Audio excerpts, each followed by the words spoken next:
right, we got time for one more. Bernadette Hogan right here from New York One. Bernadette. Hey, Governor, how are you?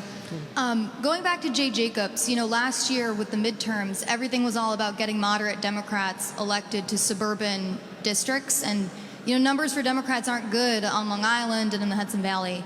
There's been calls for Jay Jacobs to resign because of his split from you. Do you agree with that? Should he resign?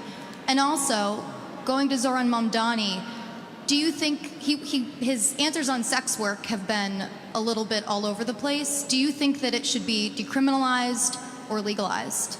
And then I have a follow-up also. We are not legalizing prostitution in the state of New York, full stop. What about decriminalization?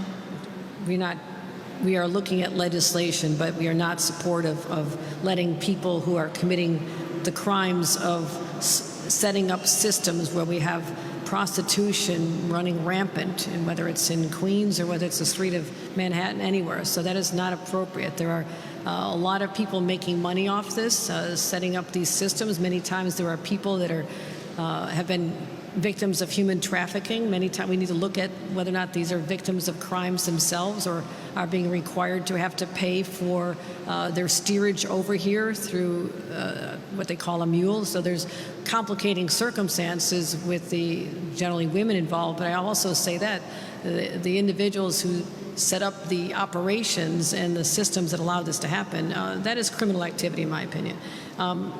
With respect to Jake Jacobs, I know this is going to come as shock to our political reporters, but I actually have a lot of other things to focus on right now governmentally. He is clearly a chairman of Nassau County, and they have an important race, and he spoke in that capacity. But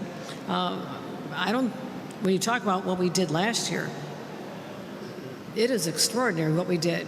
Winning 5 out of 7 battleground races in areas that really could have gone the other way, because I invested unprecedented resources and time and energy into the state party, and I'm going to continue building it up, and that is my commitment to make sure that we continue protecting the wins we won, but also we have more pickups, and I'm very optimistic about that. And again, I think what's important, people to recognize that this is a very not just geographically diverse state, but it's also a politically diverse state.